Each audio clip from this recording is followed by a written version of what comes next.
Alright, so this week we are gonna move to chapter 12. It's about collections. So let's do a warm-up before we go into the topics.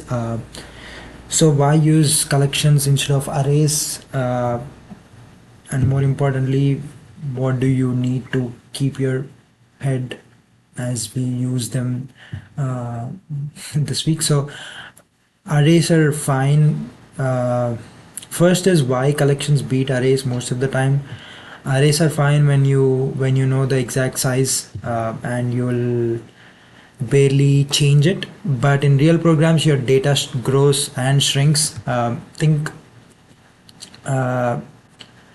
So with an array, every insert in the middle is a manual shuffle. So when you run out of space, you're copying to a bigger array yourself. So with collection, that pain goes away. ArrayList resizes for you. LinkedList is happy to remove at the ends. And we have HashMap. HashMaps are gives you instant lookups by key. We have HashSet. HashSet guarantees uniqueness. We have queues, dequeues, which handles first in first out, last in first out cleanly. Plus you get algorithms for free like sorting, minimum, maximum, shuffling, unmodifiable views, which are already implemented and tested. And the second thing is the core contract equals and hashcode. So collections rely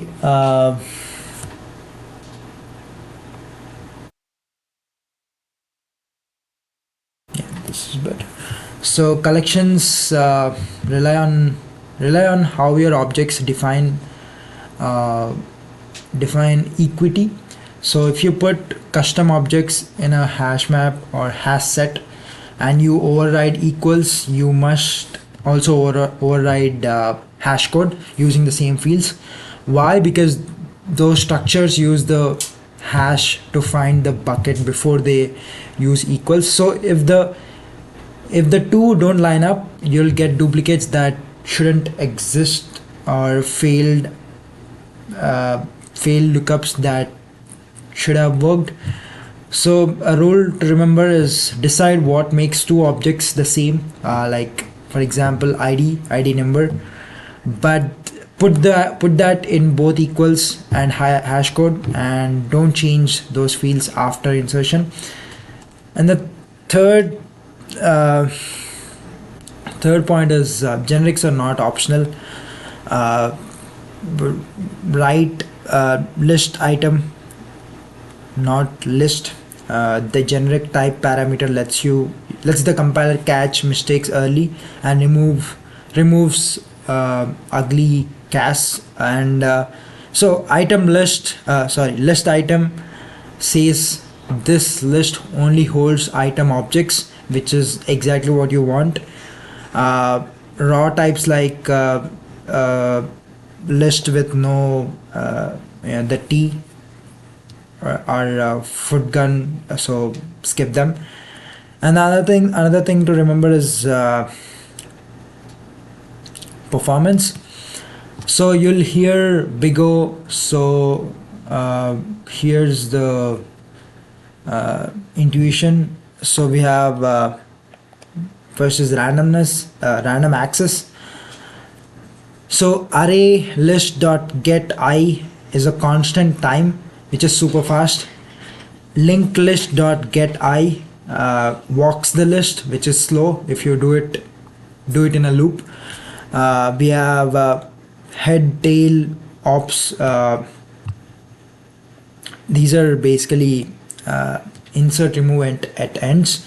So LinkedList shines at head and tail, but ArrayList is fine at the end, but inserting at the front shifts elements.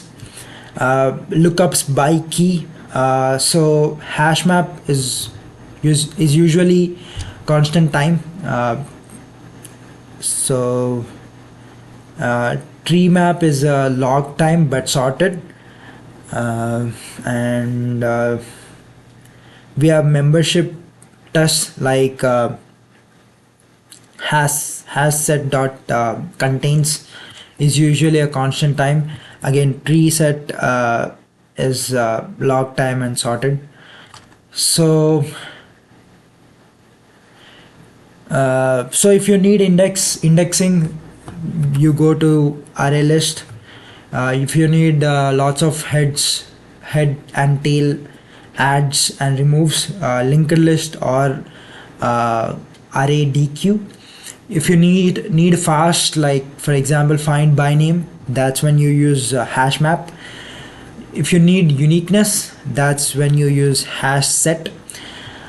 If you need sorted order as you go, you'll use tree set, tree map. If you need highest priority next, that's when you use priority queue. So, and the last thing to remember is null and ordering policies.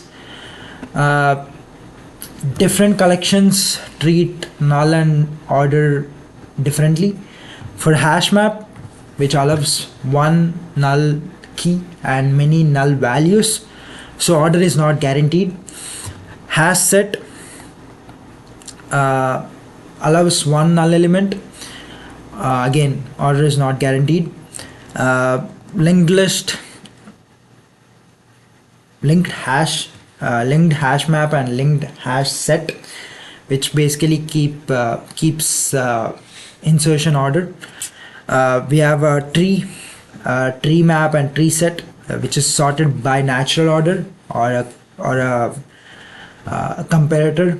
They don't allow null keys elements when sorting by natural order, which is basically comparing null.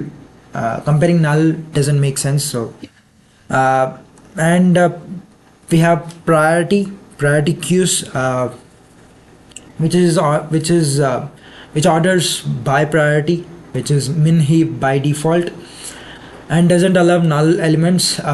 Iteration order is not sorted. You must poll to see elements in priority order. So when you pick a collection, decide two things upfront. Do I need order, which is insertion order or sorted?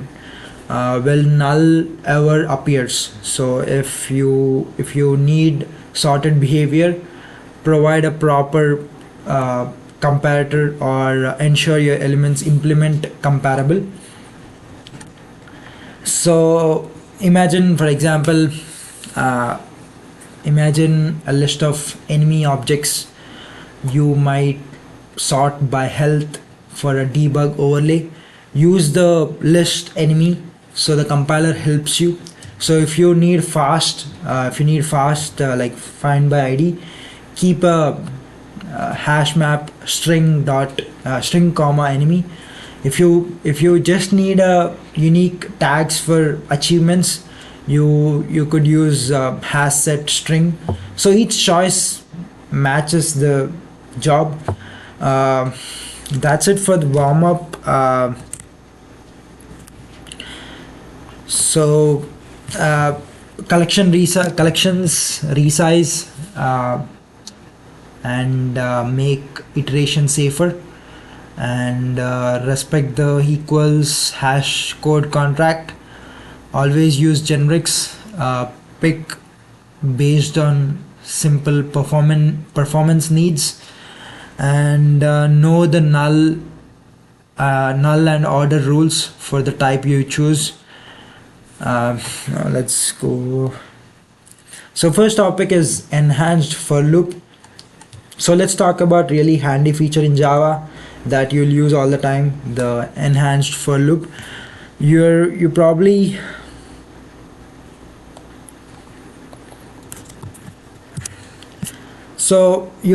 written loops like this before, like for end I is equal to let's say 0 I, yeah, list size I plus plus,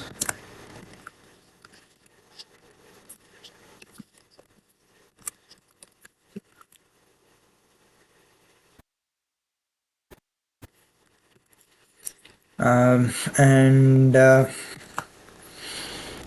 let's say system dot out dot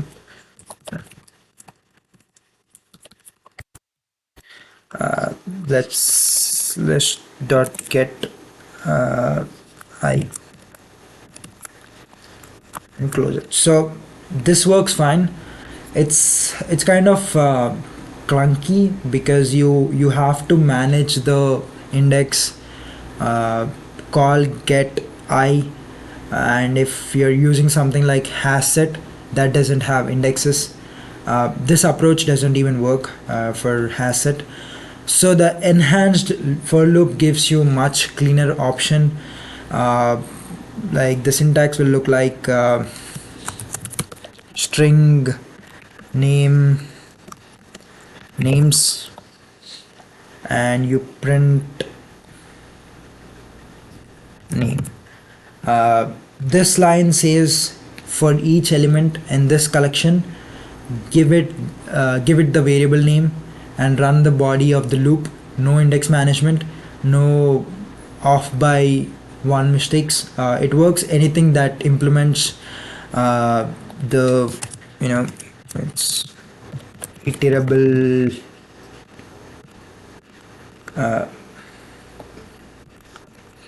iterable.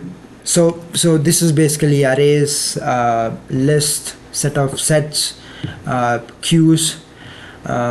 Let's see an example for this. This is the syntax. Say I have a list string for of players. So list string players is equals to let's say list dot of Alice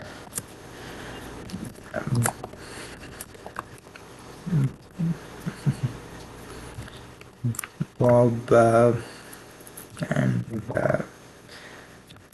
okay.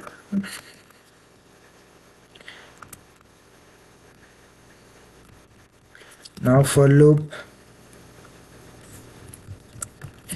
string let's say P players.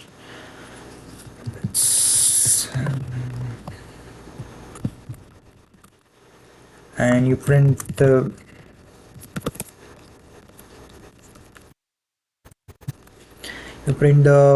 P. So this will print each name in the list in order: Alice, Bob, Kara. And if you use the same loop on a HashSet string, like let's replace with set. Let's say let's keep it this. Let's keep the same example. Capitalist and players. Yeah, this is so it will still print every element, but the order might surprise you. HashSet doesn't guarantee order. Sometimes you'll see Bob first, sometimes Kara. That's part of learning which collections you're working with. So one important rule to remember is don't modify the structure of the collection while you're inside a enhanced for loop. So for example, don't try to call list.remove while looping. So if you do, you'll often get a concurrent modification exception.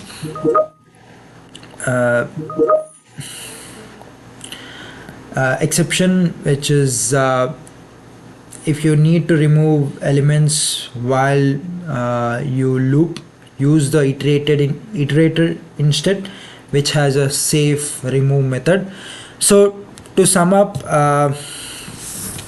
enhanced for loops are your go-to for simple iterations. They work on arrays, lists, sets, queues, anything that's iterable. They hide index details and make code cleaner. So just remember, don't change the collection structure while looping. If you need to, switch to an iterator. Next we have HashMap. So think of HashMap as a kind of a directory instead of just storing values like a list does. A HashMap stores data in key and value pairs. If you give it a key, it gives you back the value. That's super handy whenever you want to look something up quickly. There are some core operations you'll be using. First one is put. For example, put key comma value. You add or update a key with a value. And we have get key. You basically fetch the value for that key. Contains key, and in the brackets, in the parentheses, you'll see, for example, let's say key. It checks if the key exists. And remove parenthesis key basically deletes a key, the value pair. And the size basically checks how many pairs are in the map. For example, think about keeping track of student grades. You could use HashMap, where the key is the student ID, which is a string, and the value is a grade,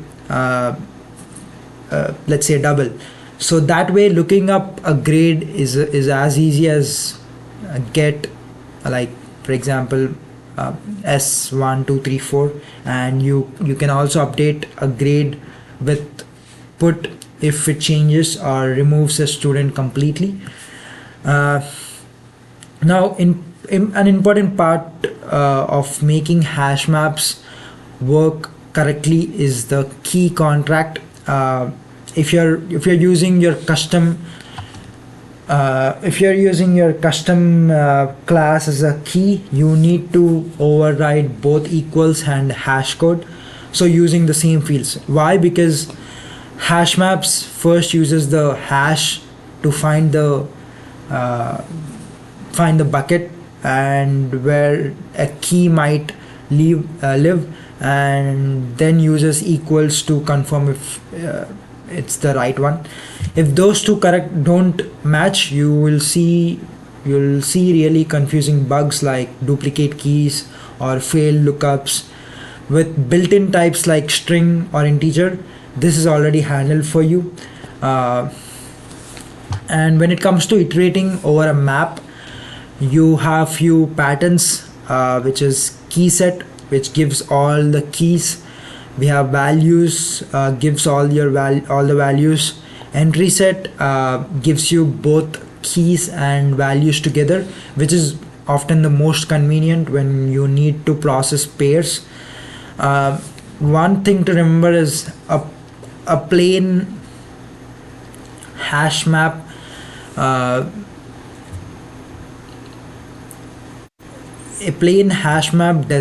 does not guarantee any order. If you need the order the items were added, you'll want a linked hash map, and if you need things sorted by key, you will want a tree map. A couple of things to avoid: don't use mutable keys. So if the fields you use is in equals and hashCode, change after inserting into the map may lose track of that key. And don't assume hashmap preserves order. It doesn't. Iteration order can change as you add and remove elements. Hash maps are your go-to tool for fast lookups by key. Use put, get, contains key, remove, and size.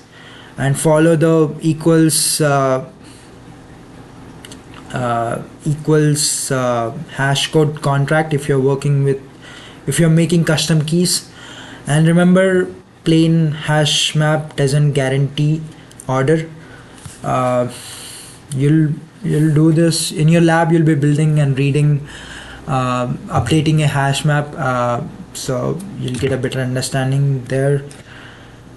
Next is HashSet. So let's talk about HashSet. If you only remember one thing to get today, make it this: a HashSet stores unique items, no duplicates. If you try to add something that's already there, it just won't add it again. How does it know what counts as duplicate?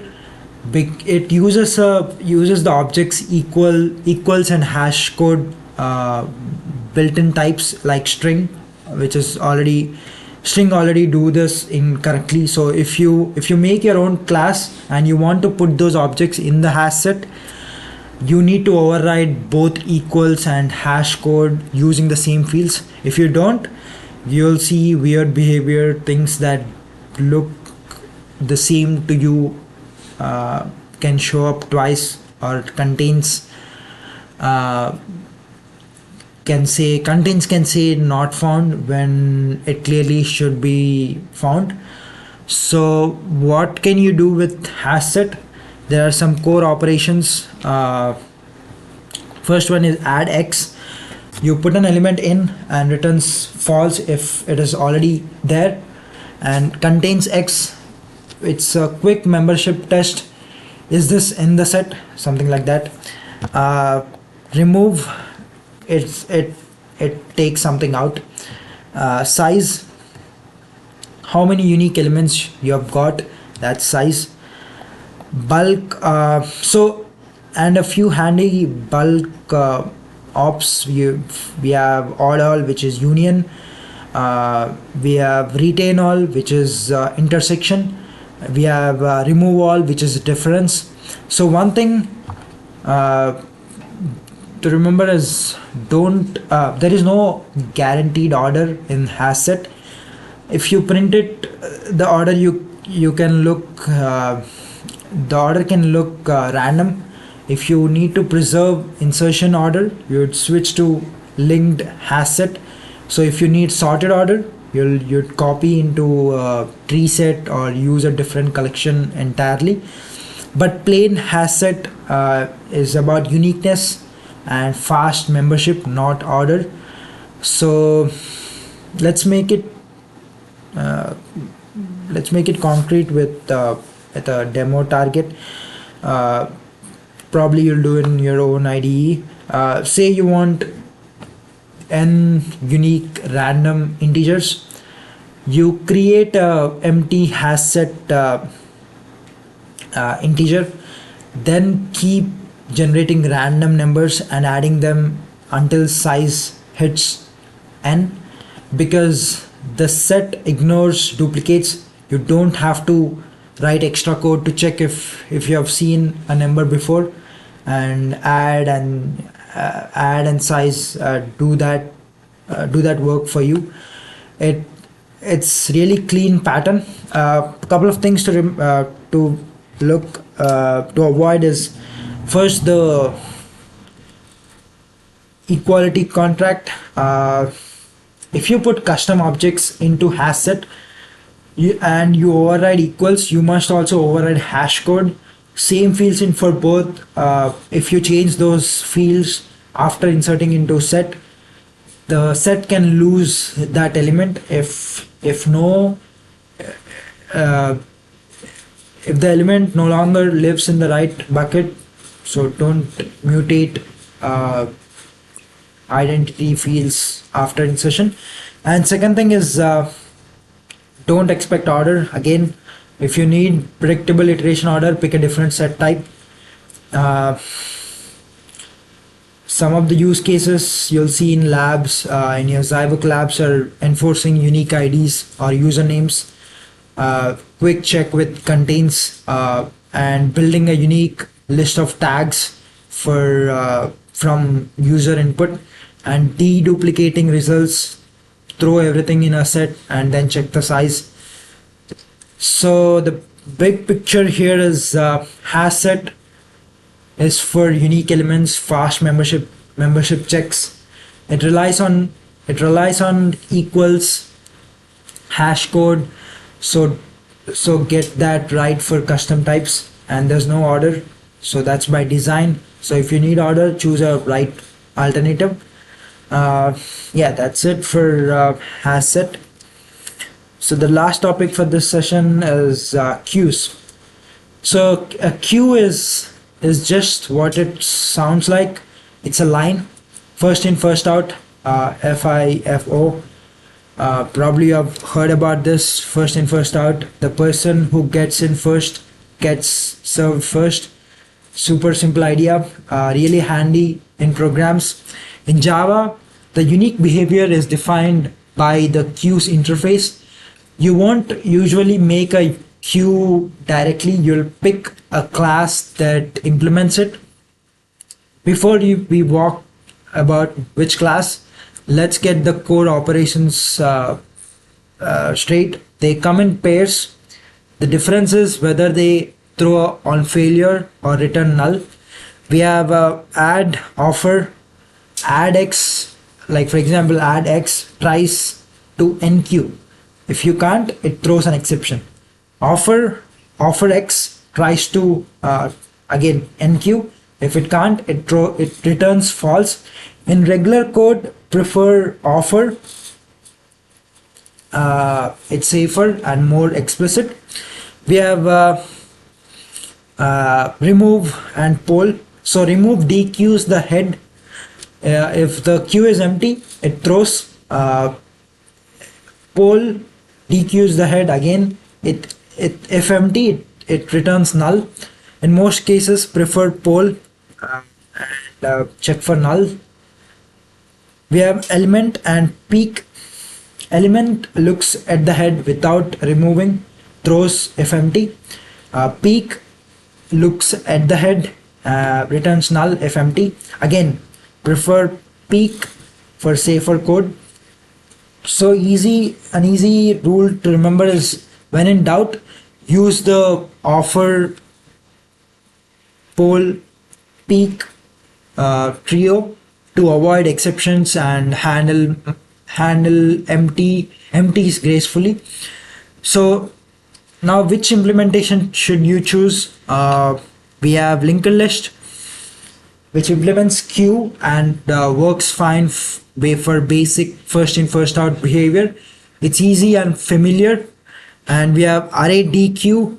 It's usually faster for general purpose queues. It's backed by a resizable array and is great default choice for first in first out. And then we have a priority queue. Priority queue is different. It always removes the smallest or highest priority element first based on natural order or a comparator. It's not about who arrived first. It's about who has priority. Let's see a demo, like for example a ticket line. Imagine customer IDs arriving. Use offer ID to enqueue each new customer, and use peek to see who's next, maybe for display, like now serving 1023. So, and use poll to actually serve the next customer and remove them from the queue, and keep looping. Keep looping. Peak, poll, and serve, and repeat.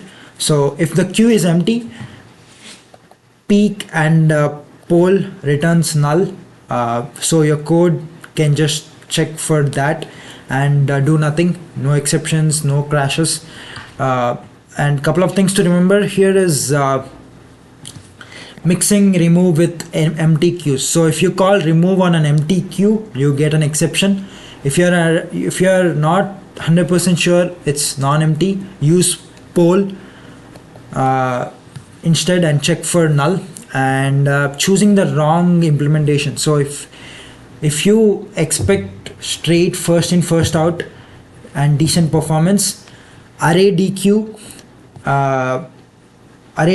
is usually better than LinkedList. If you need to process items for priority rather than arrival order, that's when you switch to priority queue.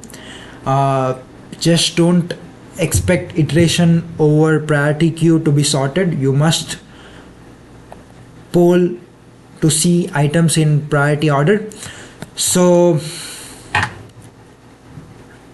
you'll see in your labs, like you'll be able to pick the right queue type for a job, like default first in first out, which is ArrayDQ, or linked list if you prefer. Priority based processing, that's when you use priority queue with a comparator if needed. And use offer, poll, peak correctly. Handle the empty queue case without exceptions. That's it. It's simple. Queue is basically a line, and the offer, poll, peak pattern keeps your code safe and clean. We'll cover the rest of the topics in the next session.